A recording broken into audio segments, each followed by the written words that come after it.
is good, YouTube? Quinn Wade coming to you with that instant basketball analysis on Analysis Playground on YouTube, exclusively on air. And we're going to talk about how the San Antonio Spurs ended up losing to the Charlotte Hornets 111 to 106.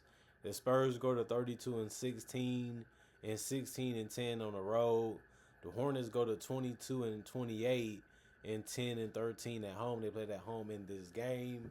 And they ended up losing. The Hornets did the first quarter 30 to 26. They won the second quarter 35 to 17. Yes, they was up by 20. The Spurs won the third quarter 28 to 24. And then they made a final run and ended up winning the fourth quarter 31 to 26, but ended up losing the game anyway. Julian Champagnie, 29 minutes, 13 points. Everybody in the starting lineup scored double figures in points for the San Antonio Spurs. He made all his shots from three. He went 4 or 6 from three and 4 or 7 from the field. Julian Champagnie did. And 1 1 from the free throw line. He also had 5 rebounds, 1 assist, no turnovers. He also had 2 blocks. The 2 blocks ended up being the most on the team. 1 personal foul and a -2 on plus minus. If you got the open look, take it, and even if you miss it. And that's all Champagnie had to do, and that was a great thing to see. Victor Wembanyama, he didn't score 20 points. He only had 16 in 31 minutes. He was 6 of 15 from the field. Settled for a lot of tough shots and a lot of jumpers that you would love for him to take if you're the Hornets. And it ended up working out where he didn't shoot the ball that great and didn't have that many points. He also went 4-4 from the free throw line. He had 8 rebounds that ended up being the most on the team. He can effortlessly grab a bunch of boards, defensive or offensive. He also had 3 offensive rebounds, 1 assist, 2 turnovers, and a steal. 2 personal fouls, a -14 and plus minus. De'Aaron Fox, 32 minutes, 11 points, 5 of 13 from the field, 1 of 5 from 3. That's how he scored his. Missed some big shots in the fourth quarter for the Spurs.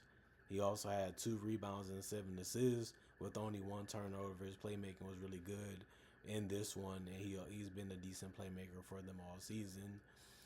2 steals, 3 personal fouls, and a -15 and plus minus. Devin Vassell, 30 minutes, 13 points, 5 of 10 from the field, 2 of 7 from 3. He's going to get a lot of good threes up. Some of them was a little bit more difficult, but he didn't really make enough of them anyway. He also went 1 of 2 from the free throw line, had 5 rebounds and 2 assists. No turnovers, 1 steal, 1 block. No personal fouls, and a +7 and plus minus. Stephon Castle, 16 points. He went and got that in 35 minutes. He also went 5 of 11 from the field, 1 of 2 from 3, 5 of 6 from the free throw line.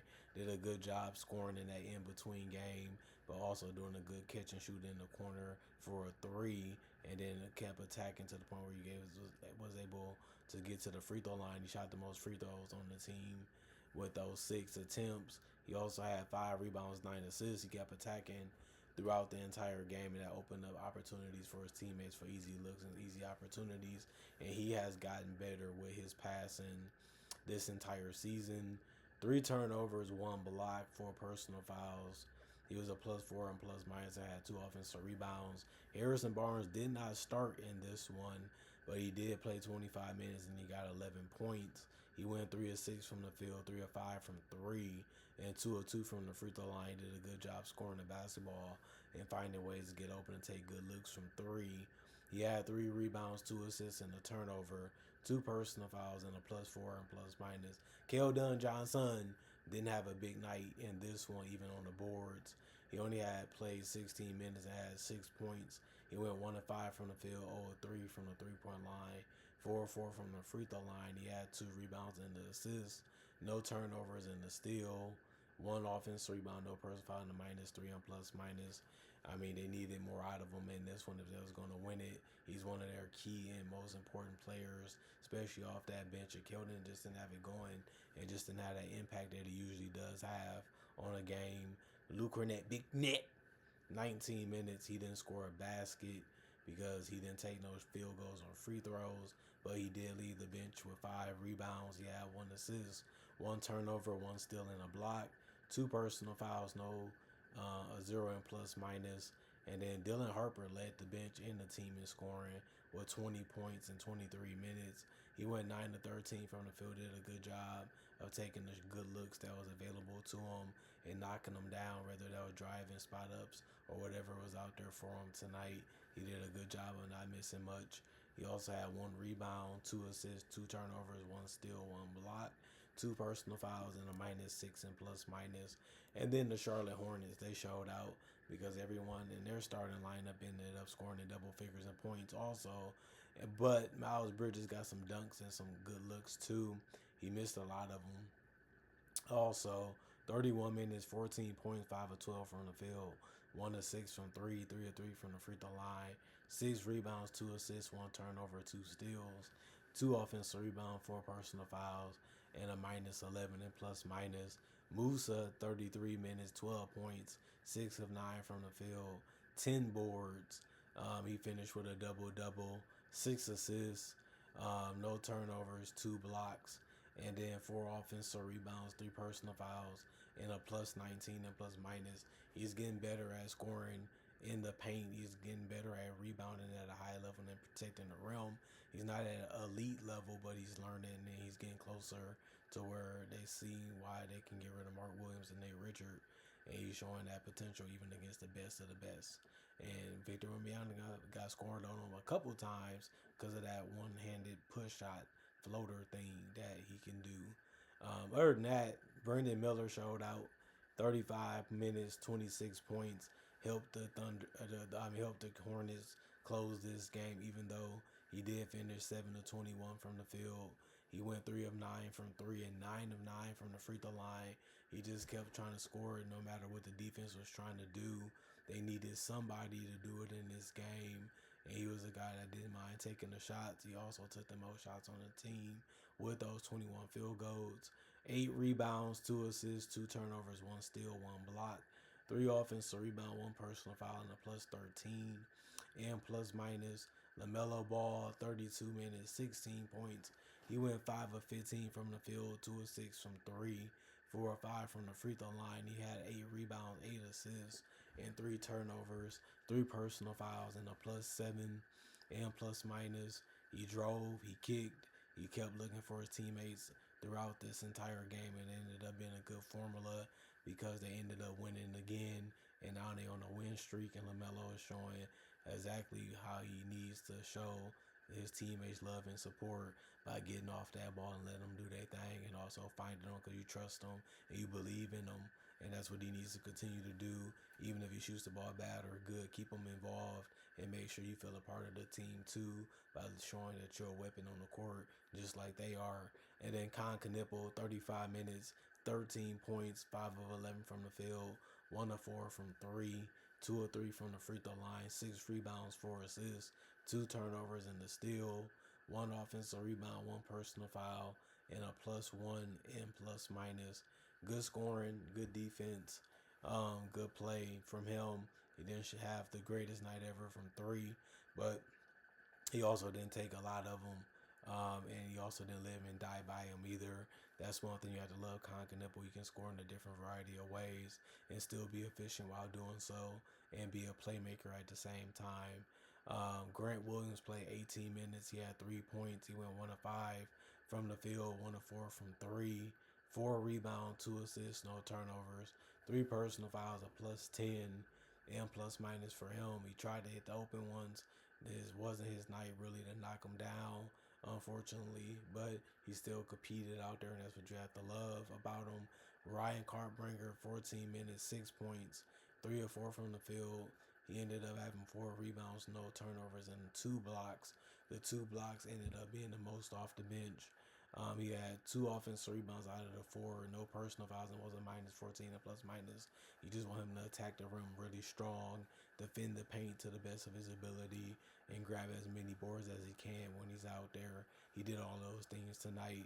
Colin Sexton was the big reason why they won this game when they needed somebody to step up and hit big shots and timely baskets. He did it time and time again in this game. to keep them ahead of the Spurs. And 21 points is what he gave them. He shot 7 of 8 from the field, only missing one shot.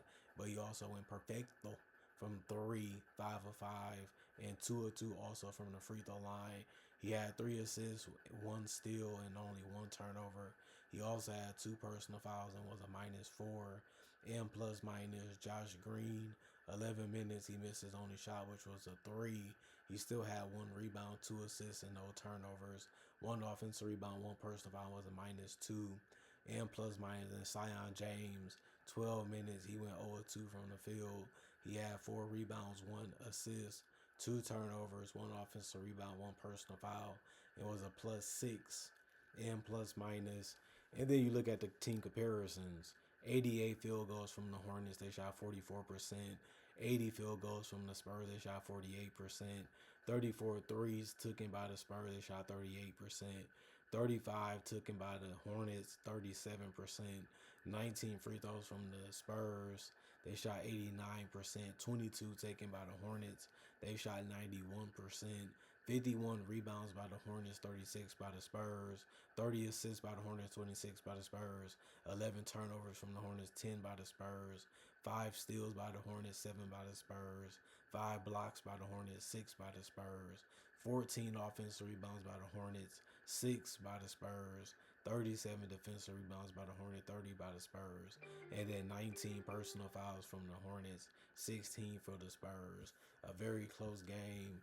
Very exciting, fun, thriller type of game. Both teams was really clashing and going at it. Even when the game looked over, even when the game looked like the Hornets was going to coast the victory, the Spurs didn't let it go that easy. They came back punching. They came back fighting. They really had a chance to take the lead and win this game. Just didn't happen because the Hornets started figuring other things to do. Their confidence stayed high. They continued to trust each other and kept the ball moving and attacking whenever that they could. And they made a lot of tough shots and a lot of tough baskets. But that's what they are paid to do. You're NBA players. You work on this. You practice on this. And just need to go out there and do it against a worthy opponent. And that they did have. And it should be one of their happiest victories this season because the Spurs are one of the best teams in the NBA. And it's a good thing that they was able to be healthy enough to beat them, to show you that the Hornets can compete with anybody. They have the offense, they have the athleticism, they have the mobility, they have the shooting, they have the ability to attack off the dribble, they have the ability to get to the free throw line. There's no reason why they shouldn't be winning games when healthy, because they do have a good young core and a core that's still learning and developing and still trying to grow together. That's why they need to continue to stay healthy so they can build that camaraderie and that chemistry that's needed to take that step to be a playoff team in the Eastern Conference again, something that they haven't done in years, and that's something that they want to do now. And it makes sense for them to continue to see how good they really are and go out there and prove to the world how good they really are and earn some love, earn some respect. And that's what they're out there doing right now. And I'm happy that I'm able to watch it and see it. And I've been watching a lot of Hornets game, and I've been feeling how they play. I've been feeling about how they've been doing things, and it's good to see them put some wins behind it now. Now just stay healthy for a lot more of the season so we can see how good y'all really are and see if y'all can actually be a playoff team before the season is over. You know it's the East. You never know what's going to happen, but you picking the right time to start fixing a lot of the issues that they had and might not have in the future if they continue to steam those kinks out and those wrinkles out. And that's the whole purpose of the regular season, to find out what you are and what you're trying to be, and what you need and what you might not need. Other than that, the Spurs, this is one that they want back. They didn't want to lose it. They keep finding ways to beat some good teams and lose against some bad ones. But it's part of the regular season. It happens. It's hard to play great basketball every single game, especially when teams are getting up to want to beat you. But they got to meet, them halfway. You came to our court, we go to your court. You go to our court, we go to yours. And we just need y'all to go out there and perform at a high level consistently. Obviously, they have to a certain extent because their record proves it. But they still need to do it more consistently if they want to prove that they are a championship team, because that's something that you have to do in the playoffs, is beat the best of the best every single night throughout the whole first, second, third, whatever round they want to play, wherever round they get to, you have to prove that you're the best. And if you're not doing that, you're going home early. and that means you're going to be championshipless. They're going to keep giving them excuses that they're young, but eventually the Spurs going to have to show up and show what they really about. The Thunder did it last year. They wasn't the first, but they was young, and they still got it done. And that's what the Spurs should be looking at. The team that they beat the most, they got the most talk about after beating the Thunder a lot. It started making sense. Like, nah, it could be all time now. We're going to see how they end their season. We're going to see how the season continues to go.